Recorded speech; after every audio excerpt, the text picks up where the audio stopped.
Kritik membangun. Alhamdulillah wassalatu wassalamu ala Rasulillah wa ala alihi wa ashabihi man tabi'ahu wa walah wa ba'du. Kembali saya ucapkan tadi terputus baru 15 detik udah terputus. Saya ulang kembali tapi tidak setepat tadi gitu ya. Jadi kalau dulu saya cerita tentang 4 orang berkumpul setelah sholat subuh. 4 orang tadi dari Wonosobo, namanya Bang Joni ya kan, kemudian Bang Fauzan umur 40, dia pegawai negeri, dibawa Kemenag, dia guru olahraga tapi dibawa Kemenag. Dan Ustadz Najihan ya, SSI MA, alumni Gontor, S1 dan S2-nya di UIN. Kemudian saya pernah 3 tahun di satu pesantren. Kalau saya bilang cabang Gontor, dia disalahkan juga. Ya pokoknya dia sarjana muda Gontor. Ya. Kemudian membuka pesantren di Gintung, Bularaja, Tangerang. Pesantren Darul Qolam. Saya di sana 3 tahun. Ya. Bukan di Gontor 3 tahun, tapi di Darul Qolam Gintung Bularaja Tangerang 3 tahun. Tapi saya anggap mirip-mirip Gontor lah gitu. Bahkan saya rasa di atas Darun Najah Ulu Jami ya, militansinya di dalam belajar ya tentang bahasa Arab dan bahasa Inggris untuk baca sehari-hari itu antara Darun Najah Ulu Jami dengan Darul Qolam Gintung Bularaja Tangerang. Di dalam masalah militansinya dalam menguasai bahasa Arab dan bahasa Inggris sehari-hari, itu Darun Najah selama 3 jam saya pernah tunggu di halaman Darun Najah. Tidak ada santri-santrinya dari kelas 1 sanawiyah sampai aliyah yang berbahasa Arab dan bahasa Inggris, kecuali Ustadz atau Kifsul Amni mungkin ya. Tapi kan saat itu yang dekat dengan saya mungkin MTS tingkat SMP dan SMA lah gitu. Itu 3 jam saya di situ tidak ada yang berbicara bahasa Arab atau bahasa Inggris yang sangat mudah dengan bahasa yang kalimat yang pendek-pendek mereka tidak ucapkan di situ gitu. Dan terbukti lagi dengan satpam yang mengatakan, Pak Rahmat, kasihan anak-anak di sini. Kasihan kenapa? Ya mereka cuma mendapatkan ijazah ya, artinya ijazah SMP dan ijazah MTS atau ijazah SMA atau aliyah saja gitu. Tapi tidak bisa berbicara bahasa Arab atau bahasa Inggris. Nah itu militansi antara Darun Najah Ulu Jami dengan pondok pesantren modern Darul Qolam dari tentang bahasa saja, itu militansi Darun Najah Ulu Jami kalah dengan militansi pondok modern Darul Qolam Gintung Bularaja Tangerang. Walaupun sama-sama mereka itu kadernya Gontor gitu. Nah di sini ada Ustadz Najihan Ahmad Najihan Maududi SSI MA gitu. Dia kan 6 tahun di Gontor, barangkali ada pengabdian 1 tahun begitu, berarti 7 tahun di Gontor. Ya, kemudian pindah ke Jakarta di UIN, dapat gelar S1 dan S2. Kalau saya cuma 3 tahun di Darul Qolam gitu. Selanjutnya di SMK atau SMIA zaman dulu. Nah, berempat ini berbicara gitu. Yang sangat intens antara Ustadz Najihan dan saya gitu, Rahmatullah Khaim Ar-Rasyid. Sementara Bang Fauzan cuma mengendangin gitu, bla bla bla bla gitu ya. Saya sama Fauzan ini gunanya tetangga. Kemudian gunanya Ustadz Najihan ini sebagai ponakan ipar dan sebagai guru saya, guru agama ya, guru di Majelis Taklim ya. Sekarang guru politik saya dia gitu. Nah bocoran-bocoran yang saya tangkap karena saya tidak menyadapnya dengan rekaman ya, hanya bisa saya mendengarkan, tentunya otak saya tidak cerdas gitu. Berarti tidak 100% apa yang dikatakan oleh Ustadz Najihan ini terekam oleh otak saya gitu ya. Tidak tersekenes apa yang diucapkan, apa yang saya ucapkan tidak sekenes yang diucapkan oleh Ustadz Najihan. Barangkali bisa saya utarakan di sini kepada Bang Haji Rudi ya, Lesmana, sebagai suami dari Hajah Zahrina, sebagai seorang dewan atau anggota legislatif Komisi A 2024-2029 di DKI Jakarta ini. Sesuai dengan perkataan Ustadz Najihan bahwa omongannya ini, kritik membangunnya ini bukan khusus untuk Ibu Hajah Zahrina Nurbaiti SOSI MM, tetapi untuk seluruh anggota DPRD Kabupaten Kota, Provinsi, dan DPRI secara nasional, daerah dan secara nasional. Bukan khusus untuk Hajah Zahrina saja, tapi secara umum seluruh dewan yang ada di Indonesia ini. Bahwa seorang dewan itu, ketika mereka itu atau dia itu ingin menjadi dewan, ya kan, atau menjadi legislatif ya, mereka itu atau dia itu bukan datangnya jarang-jarang atau bahkan setahun sekali ya, tapi harus sering gitu.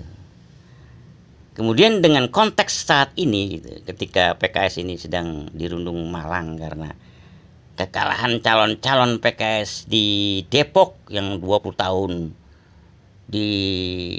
diwali-kotai oleh orang-orang PKS seperti Ismail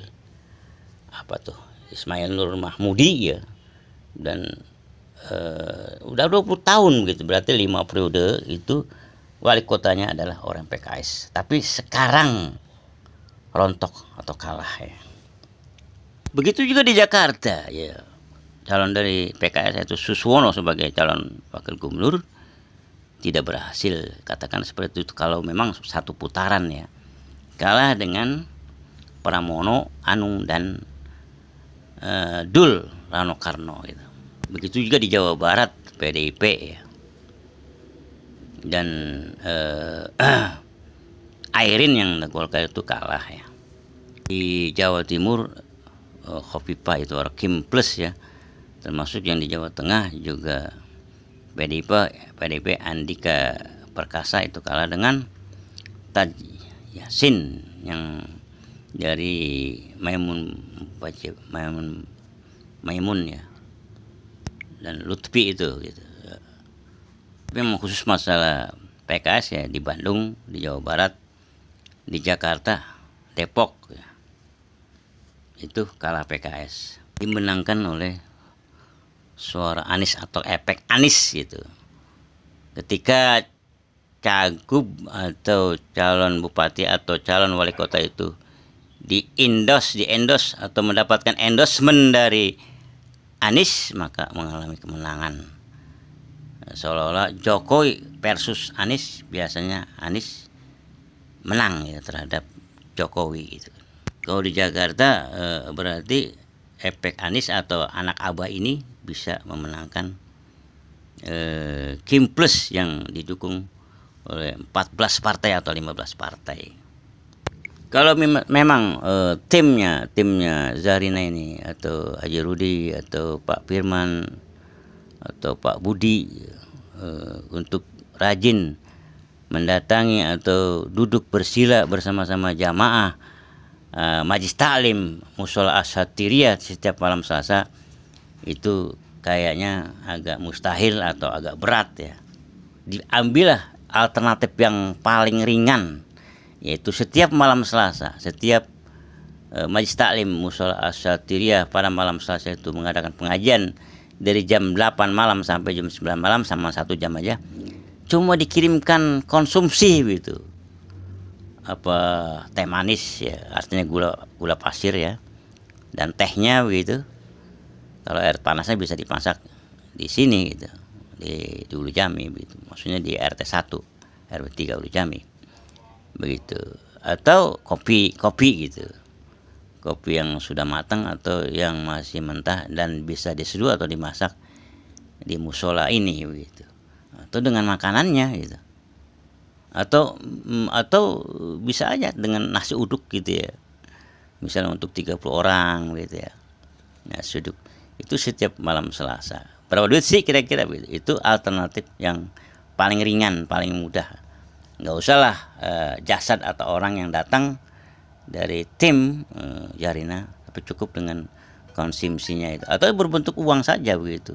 Misalnya untuk 30 porsi nasi uduk berapa uang, berapa duit misalnya. Kalau misalnya sekitar 15.000 per porsi, ya paling 450.000 rupiah. Atau di Lempengan 500.000 rupiah, setengah juta doang gitu per minggu gitu. Itu hitungan saya ya.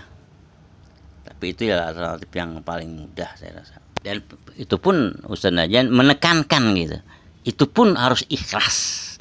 Harus berdasarkan Allah gitu, bukan berdasarkan keduniaan misalnya, karena supaya terpilih kembali bla bla bla.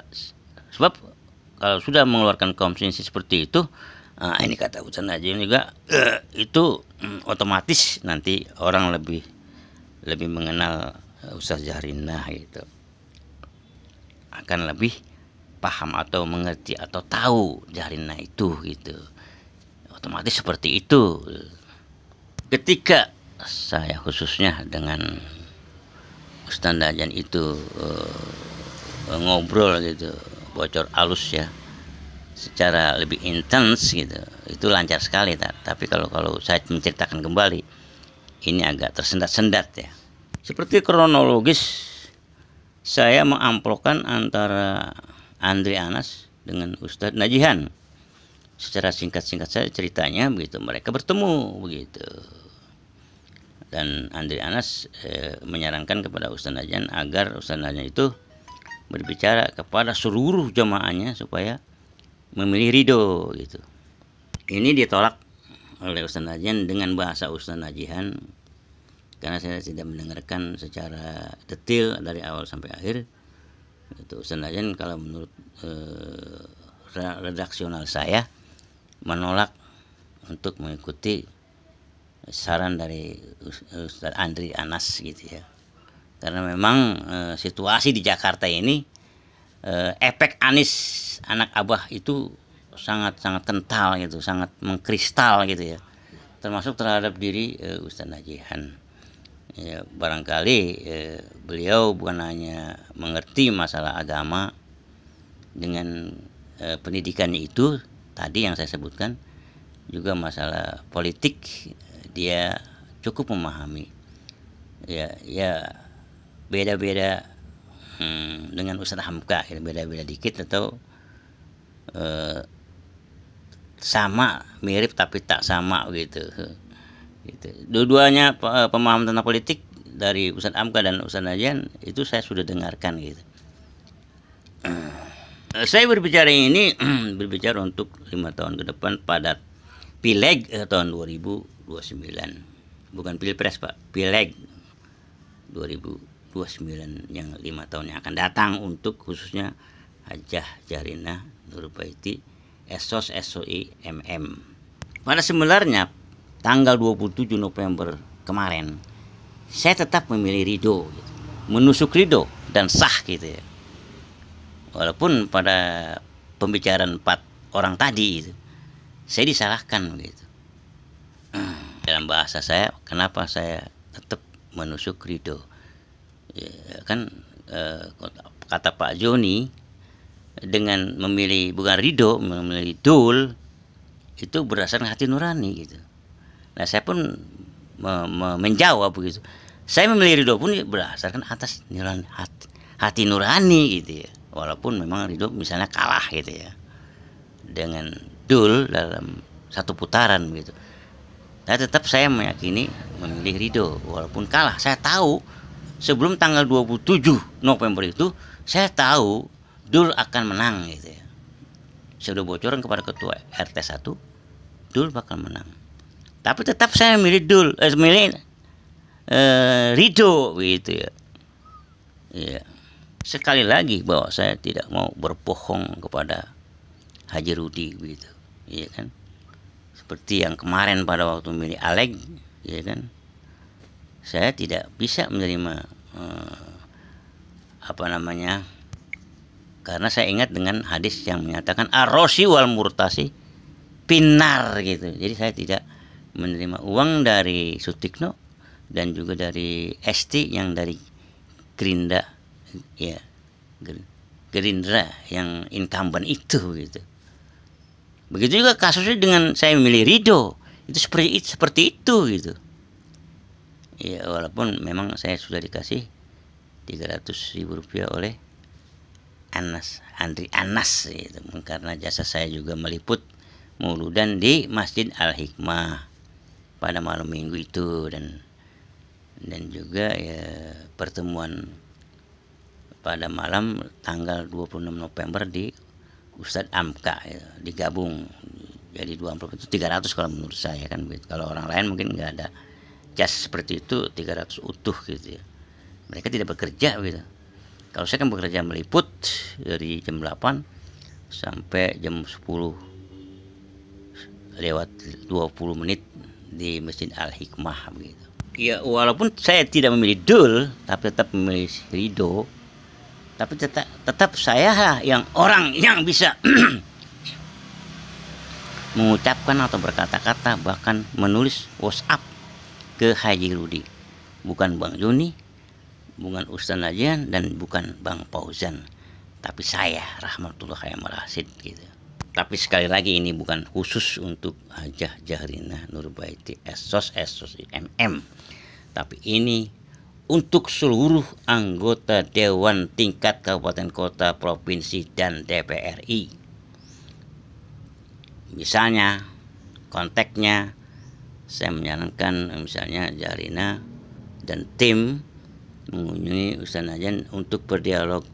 Ini ditolak dengan halus oleh Ustaz Najian.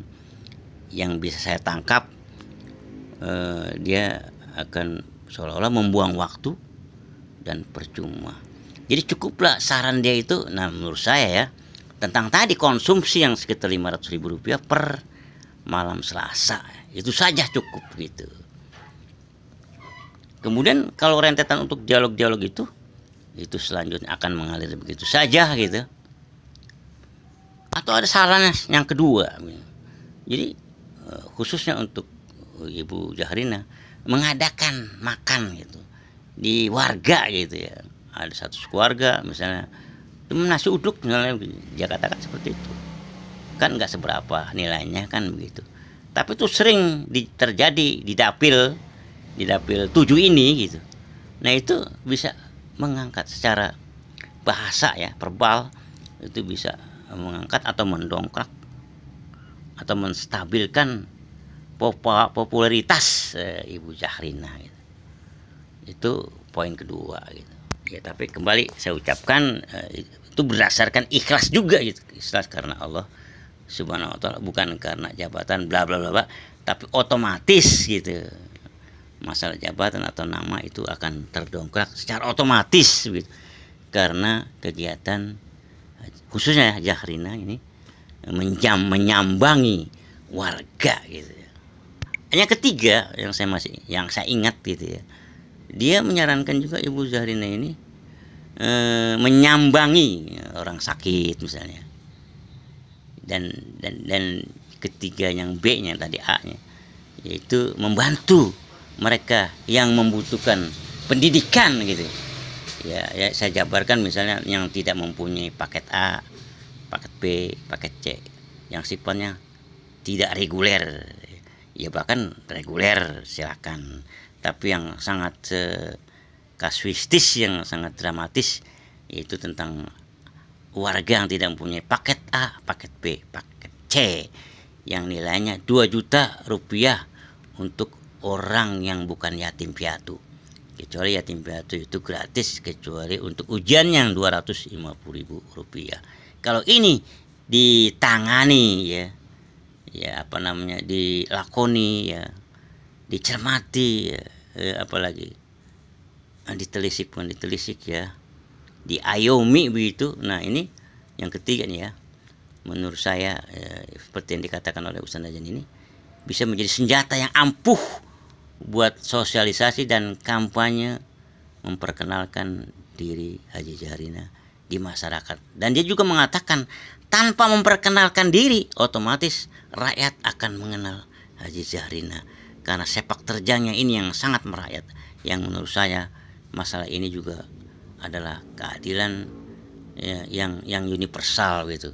Seluruh agama membetulkan, membenarkan tindakan yang seperti ini. Ya karena ini semacam empati yang universal gitu. Bukan hanya yang termaktub di dalam Al-Quran dan Sunnah gitu. Tapi di dalam diri manusia hal seperti ini sangat mulia. Kalau hal ini dijalani oleh seorang Haji Zahrina tanpa dia memperkenalkan diri, otomatis masyarakat akan mengenalnya, akan mengenangnya gitu. Akan mendaging di dalam masyarakat itu. Kemudian lagi yang saya masih ingat kata-kata Ustaz Najian ini, bahwa katakanlah secara mengerucut amanah atau jabatan sebagai anggota dewan itu ada pertanggungjawaban ya. Ini menurut saya dengan bahasa saya, verbal saya, bahwa bukan tanggung jawab di dunia, menurut dia di dunia gitu harus ditunaikan gitu. Supaya tidak ada pertanyaan atau masalah problema. Dan juga menurut saya ini juga tanggung jawab di akhirat, ya kan. Tentunya kita tahu bahwa sekecil jarah pun, sekecil atom pun yang nggak bisa dibelah, itu kan atom tuh nggak bisa dibelah Pak. Saking kecilnya dia itu akan dipertanyakan oleh Allah Subhanahu wa Ta'ala. Begitu juga kedudukan sebagai anggota dewan yang betul-betul disumpah di bawah Al-Quran Al-Karim itu sangat dimintakan kewajibannya untuk ditunaikan gitu.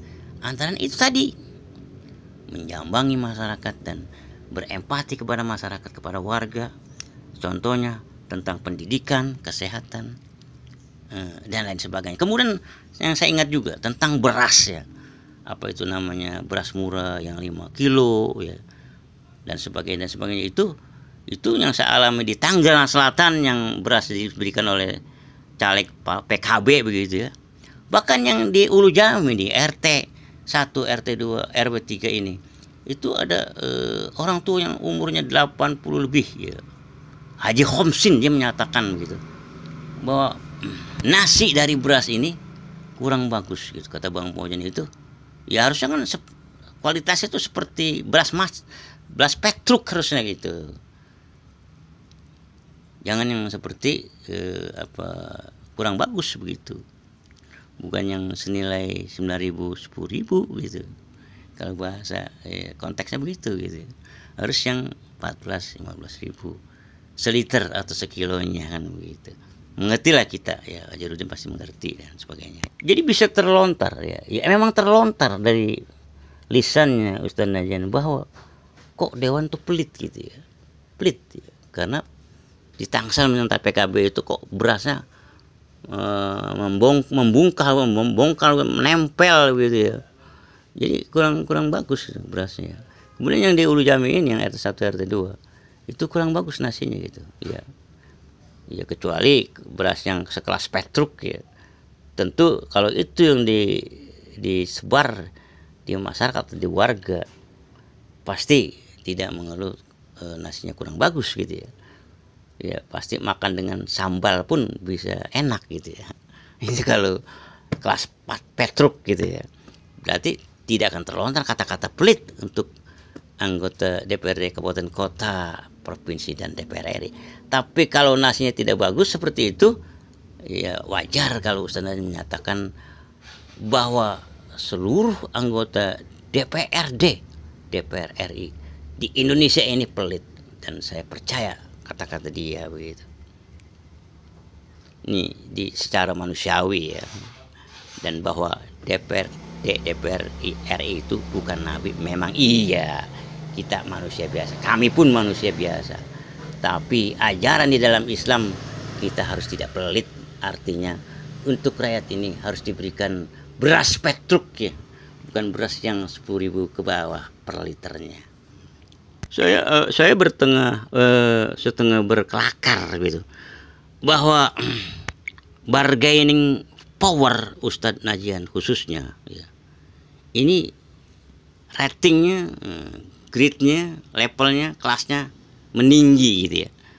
Kalau saya tembak dengan bahasa saya, barangkali walaupun 50 juta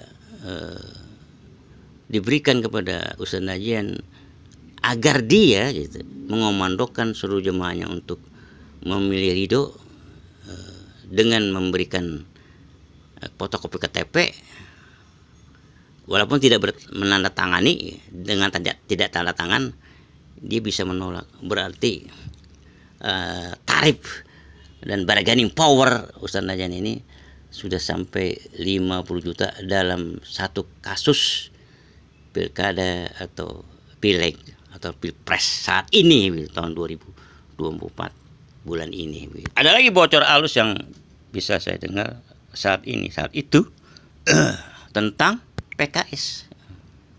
PKS secara nasional atau pusat itu harus mengklarifikasi kepada rakyat, kepada para pendukung asalnya itu, kepada pendukung-pendukung PKS itu, bahwa PKS secara nasional maupun pusat harus mengklarifikasi satu itu. Itu yang saya dengar dari lontaran lisan Ustadz Najian. Maksudnya apa nih klarifikasi ini? Begitu selanjutnya turunannya, dia menyatakan juga bahwa Zarina juga harus mengklarifikasi gitu, kepada warga yang mendukungnya di dapil 7 ini, khususnya di RT 1, RT 2. Kalau menurut saya berbicara dengan Bang Nasir maupun dengan Ustadz, dengan tadi orang itu Pak Joni, Ustadz Najian dan Bang Fauzan, bahwa 100% petinggi-petinggi pejabat-pejabat PKS yang saat ini itu harus diganti dengan 100% yang baru gitu, yang tidak terkontaminasi dengan Kim Plus gitu.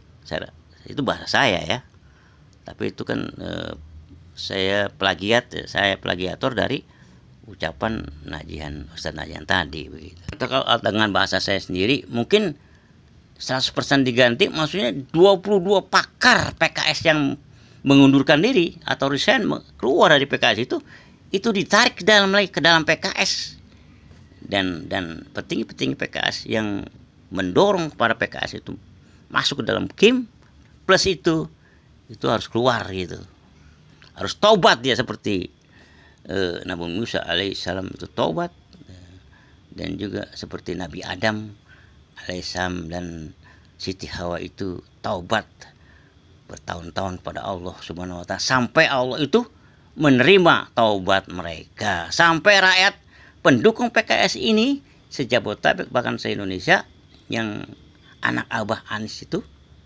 menerima taubatnya PKS. Secara analoginya begitu, Pak.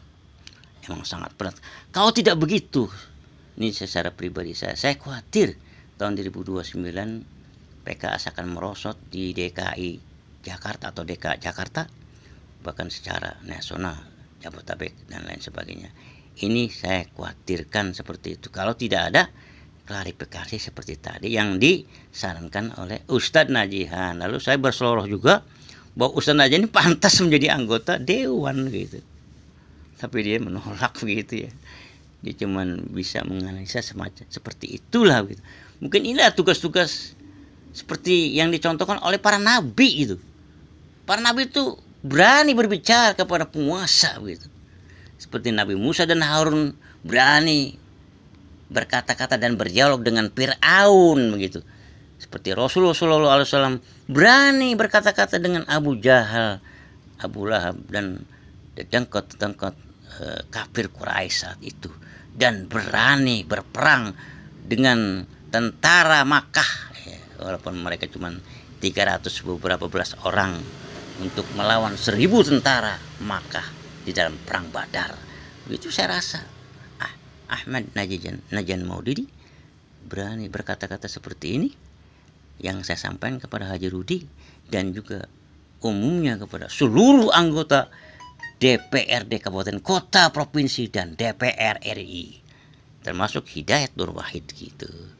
Pertanyaan dari Ustadz Amkat sendiri terhadap Hidayatul Wahid yang pada waktu itu hadir dalam Zoom tentang kenapa Hidayatul Wahid pakai celana panjang atau pentalon. Ini kan dianggap pertanyaan yang kampungan ya. Kesannya kalau yang berpantalon berdasi berjas itu menurut saya itu Muhammadiyah atau Wahabi. Padahal Islam tidak begitu. Islam tidak identik dengan gamis gitu. Ya, baju panjang ke bawah. Ya, walaupun dia berpentalon dan berjas dan berdasi, kalau akidahnya bagus, ya seperti Al-Quran menyatakan a'udzubillahi minasyaitonirrajim inna akramakum indallahi atqakum. Jadi Allah itu akan memuliakan manusia itu karena tingkat ketakwaannya, bahwa Allah Subhanahu wa taala itu tidak melihat kepada jisim, jasad dan fisik, tidak melihat kepada pakaian, tapi kepada hatinya begitu. Jadi seharusnya pertanyaan kepada Hidayatul Wahid itu bukan masalah pakaian pantalon itu gitu ya, tapi yang lebih urgen apa misalnya yang dibutuhkan oleh rakyat. Saya kira itu bahasa saya ya. Saya rasa itu dulu Pak Haji Rudi Lesmana. Mohon maaf terhadap audio saya ini. Wabillahi taufiq wal hidayah. Wassalamualaikum warahmatullahi wabarakatuh. Tetap saya mohon maaf apabila kata-kata saya ini sedikit sarkastis atau menyinggung, karena inilah yang bisa saya sampaikan saat ini sesuai dengan momen yang pilkada ini. Wassalamualaikum warahmatullahi wabarakatuh.